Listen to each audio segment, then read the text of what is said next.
Following Mr. Perry's death in October of last year, law enforcement, my office, and our partners represented on this stage began an in-depth, wide-ranging investigation. That investigation has revealed a broad, underground criminal network responsible for distributing large quantities of ketamine to Mr. Perry and others. This network included a live-in assistant, various go-betweens, 2 medical doctors, and a major source of drug supply known as, quote, the ketamine queen. We charged 5 defendants in this matter. These defendants took advantage of Mr. Perry's addiction issues to enrich themselves. They knew what they were doing was wrong. They knew what they were doing was risking great danger to Mr. Perry, but they did it anyways. In the end, these defendants were more interested in profiting off Mr. Perry than caring for his well-being. I'm going to talk about the indictment, the allegations, and the charges in more detail. On October 28, 2023, Mr. Perry was found deceased in his home. An autopsy was conducted following his death. That autopsy showed that he had died due to the acute effects of ketamine. Ketamine is a controlled substance. It has some legitimate uses, but it is also used illegally. It is used by people seeking to disassociate from reality. It can cause serious health effects, serious health problems, including loss of consciousness, including spikes in blood pressure, and including respiratory issues that can deprive the brain of oxygen. For that reason, it is a drug that must be administered by medical professionals, and the patient must be monitored closely. That did not occur here. This investigation focused on who supplied the ketamine to Mr. Perry. As many of you know, Mr. Perry struggled with addiction in the past. And on many occasions, he sought help for his addiction issues. The investigation revealed that in the fall of 2023, Mr. Perry fell back into addiction, and these defendants took advantage to profit for themselves. The 2 lead defendants in this case are defendants Salvador Plasencia and defendant Jasvin Sanya. First, I'll talk about defendant Plasencia. Defendant Plasencia was a medical doctor. He worked with another medical doctor, defendant Mark Chavez, to obtain ketamine. He then worked with Mr. Perry's live-in assistant, defendant Kenneth Iwamasa, to distribute that ketamine to Mr. Perry. Over 2 months, from September to October 2023, they distributed approximately 20 vials of ketamine to Mr. Perry in exchange for $55,000 in cash. Defendant Plasencia saw this as an opportunity to profit off of Mr. Perry. He wrote in a text message in September 2023, quote, "I wonder how much this moron will pay." He also stated in text messages that he wanted to be Mr. Perry's sole source of supply. He wrote in a text message that he wanted to be Mr. Perry's, quote, "go-to for drugs." As a doctor, defendant Plasencia knew full well the danger of what he was doing. In fact, on one occasion, he injected Mr. Perry with ketamine, and he saw Mr. Perry freeze up and his blood pressure spike. Despite that, he left additional vials of ketamine for defendant Iwamasa to administer to Mr. Perry. Of course, defendant Iwamasa had no medical training to speak of. Defendant Plasencia knew what he was doing was harming Mr. Perry. He had spoken to another patient in mid-October 2023, and he told that patient that Mr. Perry was spiraling out of control with his addiction. Nonetheless, defendant Plasencia continued to offer ketamine to Mr. Perry. Likewise, defendant Sanya knew what she was doing was harming defendants and also Mr. Perry. She took advantage of Mr. Perry by selling large amounts of ketamine to Mr. Perry over a 2-week period in October of 2023. She sold approximately 50 vials of ketamine for approximately $11,000 in cash. She worked with a broker, defendant Eric Fleming, and also the live-in assistant, defendant Iwamasa, to distribute this ketamine. Sonia and the broker, defendant Fleming, saw this as an opportunity to profit off of Mr. Perry. In a text message, the broker wrote, quote, "I wouldn't do it if there wasn't a chance of me making some money for doing this." Defendant Sonia sold the batch of ketamine that resulted in Mr. Perry's death on October 28th. Officers later searched defendant Sonia's home. During that search, they found what amounted to a drug-selling emporium. They found 80 vials of ketamine, thousands of pills containing methamphetamine, cocaine, bottles of Xanax and other illegally obtained prescription drugs, and drug-selling paraphernalia, including scales and ledgers. As I mentioned, the defendants in this case knew what they were doing was wrong. When they'd refer to the ketamine, they used coded language. They'd refer to it using terms such as, quote, Dr. Pepper, or quote, bots, or quote, cans. Also, defendants Placencia and Chavez, as medical doctors, knew full well this was not the proper way to administer ketamine, and they even talked about that in their exchanges.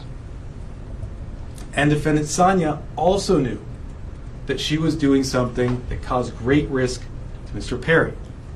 In fact, during this investigation, we learned that several years before, in 2019, defendant Sonia had sold ketamine to another customer. That person died the same day. And a family member of that person sent a message to defendant Sonia telling her the cause of death was ketamine. Nonetheless, defendant Sonia continued selling drugs, including ketamine, including the ketamine that ultimately killed Mr. Perry. That other victim was a person named Cody McGlory. He died in 2019. As a result of this investigation, we have filed a drug distribution charge related to the death of Mr. McGlory. After Mr. Perry died, these defendants tried to cover up what they'd done. On October 28th, after reading news reports of Mr. Perry's death, defendant Sonia wrote a text message to defendant Fleming saying, quote, delete all our messages. Likewise, after Mr. Perry's death, defendant Placencia falsified medical records and notes to try to make it look like what he was doing was legitimate. It was not. We have filed numerous federal charges against the 5 defendants. These charges include conspiracy to distribute ketamine, distribution of ketamine resulting in death, maintaining drug-involved premises for that drug-selling emporium the defendant Sonia had, altering and falsifying records related to a federal investigation for those false medical notes and records that defendant Placencia made, and multiple other drug trafficking counts. Of course, the defendants are presumed innocent until proven guilty. The penalties these defendants face are very significant. With regard to defendant Placencia, the statutory maximum sentence he faces is 120 years in federal prison. With regard to defendant Sonia, the statutory maximum she faces is life imprisonment. By filing these extensive and serious charges, we are sending a clear message.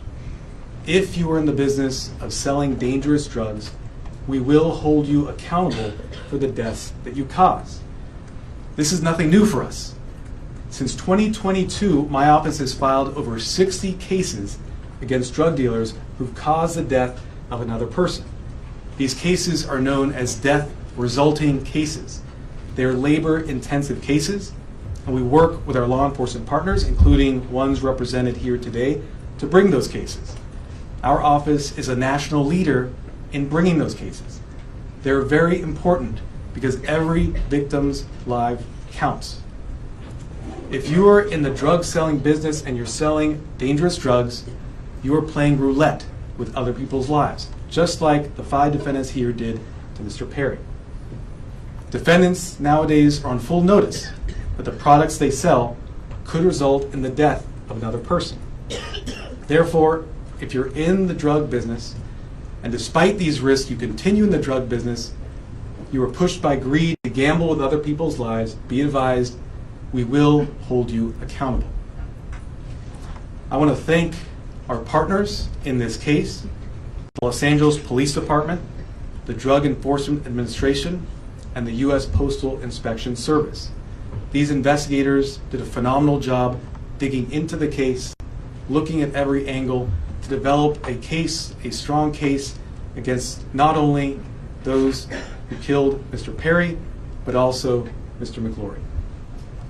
I want to note that these cases are important and will continue to collaborate with our law enforcement partners to bring them, to ensure that justice is brought to every victim. And finally, let me thank the prosecutors responsible for the investigation and the prosecution of this case. Those are Assistant United States Attorneys Ian Yanello and Xiaohan Tsai. And now I'd like to introduce Chief of Los Angeles Police Department, Dominic Choi.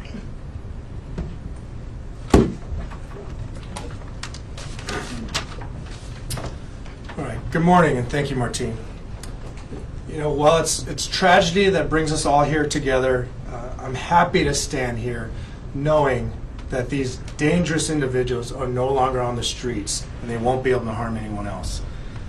The Los Angeles Police Department and our partners here today, we're committed to investigating all cases like this, and it's regardless of someone's background or socioeconomic status. And just with all of our cases, this investigation was done impartially.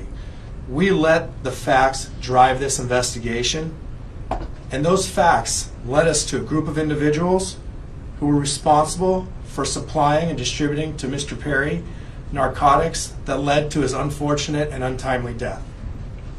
The group standing here today, it's a prime example how our partnerships and our collaboration can yield meaningful results.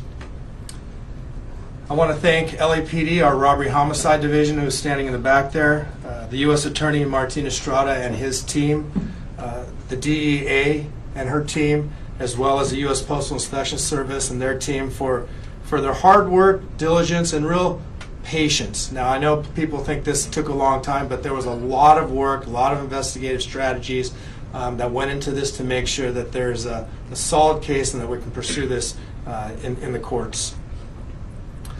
Our relationship with our federal partners, it helps us ensure that these criminals will have meaningful sentences and be an example for anyone that is willing to risk or jeopardize distributing and supplying unlawful or narcotics to anyone. And I just really want people to know that that is the message. You cannot get away with this regardless of your background or socioeconomic status. Breaking the law is breaking the law, and you are dangerous and you are jeopardizing lives. So thank you all of my partners for being involved in this and bringing us to where we are at today. And at this time, I'd like to introduce DEA Administrator Ann Milgram.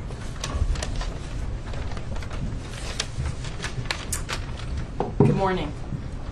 Today we announced charges brought against 5 individuals who together are responsible for the death of Matther Perry. Each of the defendants played a key role in his death. They falsely prescribed, sold, or injected the ketamine that caused Matther Perry's tragic death.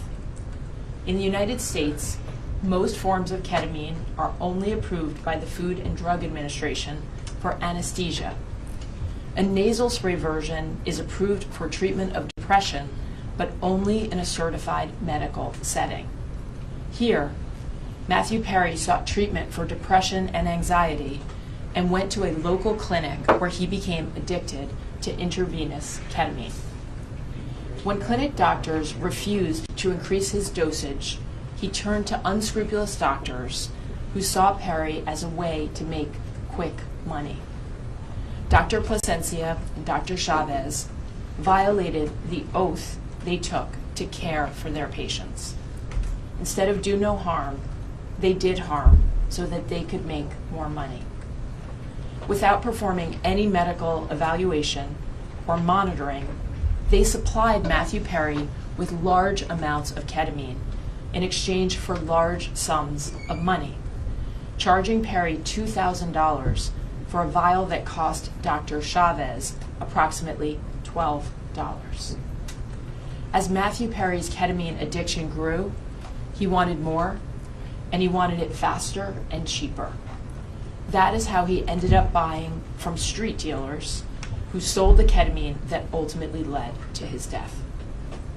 In doing so, he followed the arc that we have tragically seen with many others, whose substance use disorder begins in a doctor's office and ends in the street.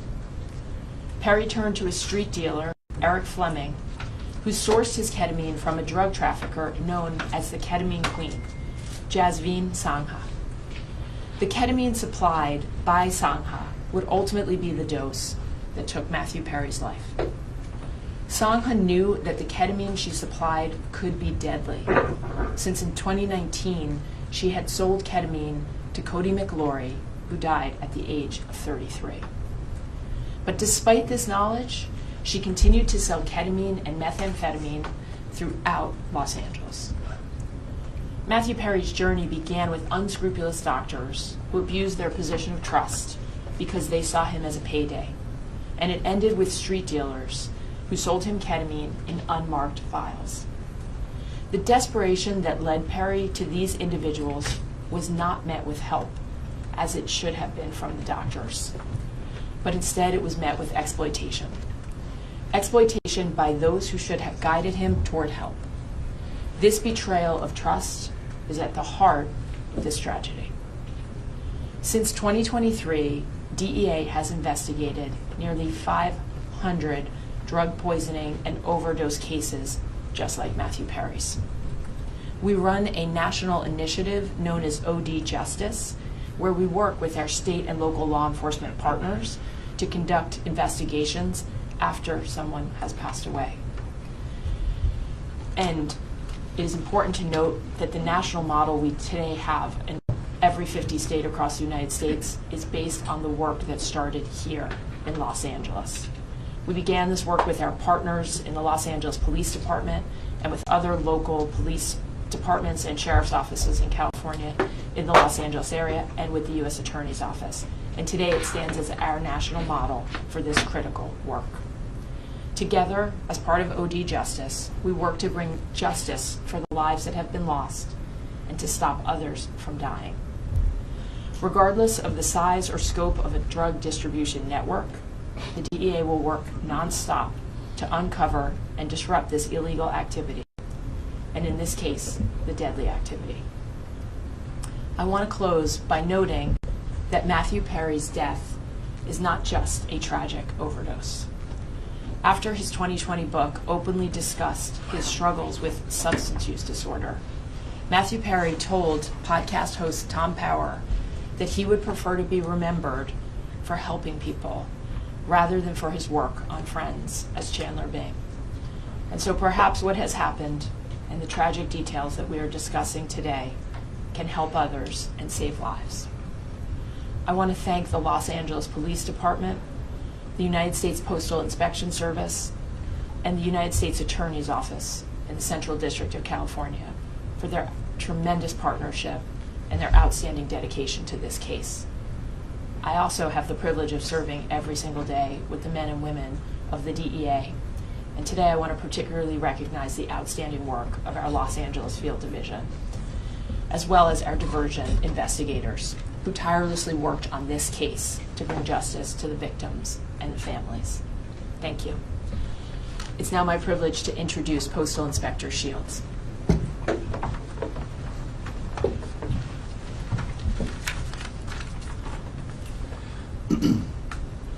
Good morning, and again, welcome. I'd like to thank U.S. Attorney Martin Estrada for his tireless dedication to protecting the residents of the Central District of California and his partnership with the Postal Inspection Service. As the nation's oldest law enforcement agency, the Postal Inspection Service has had a long, proud, and successful history of combating criminals who misuse our nation's postal system and cause harm to our employees and customers. This is our mission. In this case, our agency, in partnership with the Los Angeles Police Department, the Los Angeles Drug Enforcement Administration, and the U.S. Attorney's Office, worked to seize, search, and analyze evidence that has culminated in arrests and a dismantling of the group that is responsible for providing the ketamine and the reported contributed to the death of Matther Perry. In this case, these individuals knowingly and willfully distributed ketamine to Mr. Perry as he struggled to overcome addiction, which ultimately led to Mr. Perry's tragic demise. Unfortunately, every day in this country, families are grieving for their loved ones lost to drug overdoses.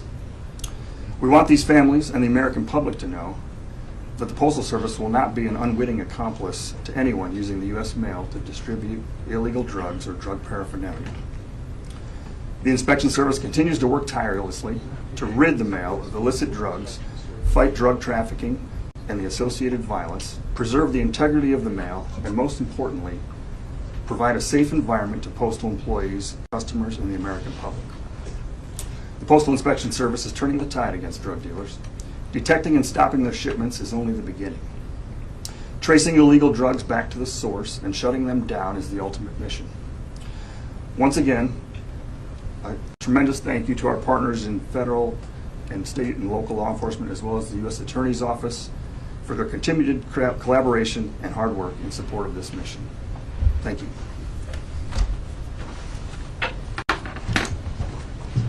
I'll now do brief remarks in Spanish, and then we'll do questions and answers. Where are the Spanish language reporters?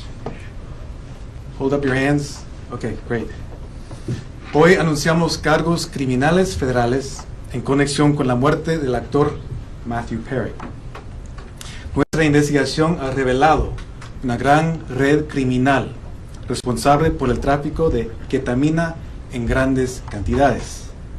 Esta red incluía a un asistente personal para el señor Perry, 2 médicos y una narcotraficante conocida como la reina de la ketamina. Hemos archivado cargos federales contra 5 acusados. Estos acusados vendieron ketamina al actor Matther Perry y vendieron ketamina en grandes cantidades, 70 viales de ketamina. Estos acusados sabían que lo que hacían era muy peligroso. Hablaban en palabras codificadas. Estos acusados sabían que lo que estaban haciendo causaba un riesgo al señor Perry. Por supuesto, 2 de ellos eran doctores, médicos. Pero, sin embargo, estos acusados siguieron vendiendo ketamina al señor Perry. A estos acusados les importaba más el efectivo que la vida humana. Desde 2022, mi oficina ha archivado más que 60 casos contra narcotraficantes responsables por la muerte de otra persona. Estos casos son muy importantes porque la vida de cada víctima es importante. Con todos esos casos, como en este caso, mandamos un mensaje muy claro. No vamos a tolerar a los narcotraficantes que apuestan con las vidas de otras personas. We'll now do question and answer. Any questions? Yes. My first question is, the person that found Matther Perry in the hot tub, is that also one of the people who's being charged in this case? Is that the assistant?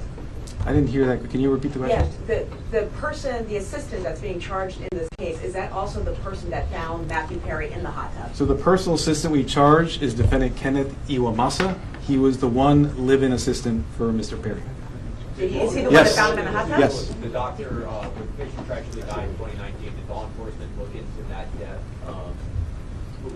when they found out the patient died? I can't comment on that. What I can say is that through this investigation, we were able to connect defendant Sonia to that death in 2019 and file a charge related to that to vindicate the victim, Cody McClure. Are there any details about this? Yes. Can you talk a little bit about, and maybe this is for DA Administrator Milgram, but can you talk a little bit about the line between legitimate ketamine therapy treatment and was, Matthew Perry ever receiving legitimate ketamine therapy treatment? And then when did that cross over? Were the defendants involved in that clinic where he was receiving legitimate treatment, if that's the case? So let me say this. Yes. In this case, we are not talking about legitimate ketamine treatment. We're talking about two doctors Okay. who abused the trust they had, abused their licenses to put another person's life at risk. 5 defendants who, as I mentioned, knew what they were doing was wrong. In fact, one of them had sold ketamine that resulted in the death of another person in 2019. But Nothing was he about ever nothing in? about what we see today was legitimate, and that's why we filed criminal charges. Was he ever in? Yes. Is this the beginning of an enforcement effort specifically against ketamine? I know you mentioned past cases, the 60 cases, and DEA mentioned it as well. Is there going to be a focus specifically around ketamine? I think what you've seen is that this is not the beginning, but a continuation of an enforcement effort against synthetic drugs of all kinds. Synthetic drugs, ketamine, but also methamphetamine, fentanyl, are killing people each and every day. We in law enforcement and with the U.S. Attorney's Office are on a campaign to address this and send a message that if you sell drugs, it results in the death of another person, the consequences will be severe. Any details on the search warrant? ¿Nos puede decir de los doctores que fueron detenidos? Hay 2 doctores que son los acusados en este caso, el doctor Plasencia y el doctor Chávez. Los 2 están acusados en este caso. El doctor Plasencia fue arrestado hoy en la mañana. El doctor Chávez ya ha sido preso y también ya ha declarado su culpabilidad. Any details about the search warrant as to when it was executed, besides the drugs, any other items that may have been seized or recovered? So with regard to defendant Sanya, that search warrant was executed earlier this year. During that search, as I mentioned, we found not just 80 vials of ketamine, thousands of pills containing methamphetamine, cocaine, bottles of Xanax and other illegally prescribed drugs, and drug-selling paraphernalia. As I mentioned, it was a drug-selling emporium. You have your hand up in the middle. Yes, Nikki Smith with Entertainment Tonight. Are there any other celebrities involved in this investigation, and if so, who? I've mentioned the defendants in this case. We have 5 defendants. The lead defendants are defendants Jasvine Sanya, Salvador Plasencia. We also have defendants Mark Chavez, another medical doctor. We have defendant Kenneth Iwamasa and defendant Eric Fleming. We look at the evidence, we see where that goes. We don't charge people based on whether they're celebrities or not celebrities. We charge them based on the evidence. I think what my colleague here was getting at before is in the autopsy report that was made public about his death, there were 2 physicians who were listed as being involved in Mr. Perry's treatment prior to his death. One of them was involved in what appeared to be legitimate therapeutic use of ketamine. Is there any indication that the people who were doing the off-label recreational use were connected with the legitimate therapy he was getting at any point? And So then what I'll second- tell you is, Yeah. before we get to your second, what I'll tell you is that in our cases, we go where the evidence leads us. We also respect patient privacy. What I will say is an autopsy was conducted. That autopsy showed Mr. Perry died as a result of the acute effects of ketamine.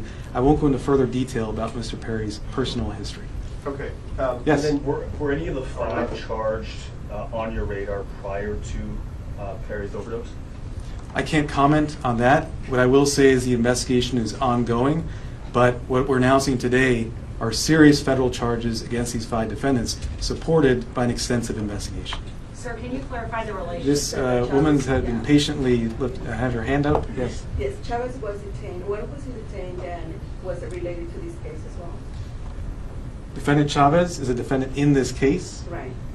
We filed this morning a plea agreement for defendant Chavez. So he's already not entered, but we have a filed plea agreement for him.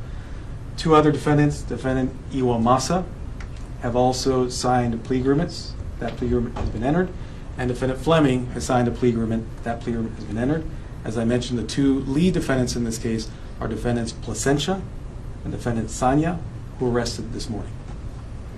Yes, sir. No. There's the patient man behind you. Yes, sir. Fiscal, ¿nos puede identificar a los 5 detenidos y nos puede relacionar cómo comenzó la investigación con la harina de la ketamina en el 2019? Sí, hay 5 acusados y ya nombré los acusados. Hoy en la mañana 2 fueron arrestados. Fue la acusada Saña y el acusado Plasencia, que fue un doctor médico. Sir, can Yes. Yeah, there were reports this morning that the investigation could have uncovered other Hollywood celebrities who may have been buying from this same network. Is that accurate? And can you give us any sense of the customers that they were dealing with? So I can't comment on reports that are out there, their accuracy or inaccuracy. What I can tell you are the facts that we developed through our investigation. Those facts are what I've related to you this morning. Yes. You mentioned the queen of ketamine out of North Hollywood. What does that actually mean? How big was the network of people to whom she was selling narcotics and specifically ketamine?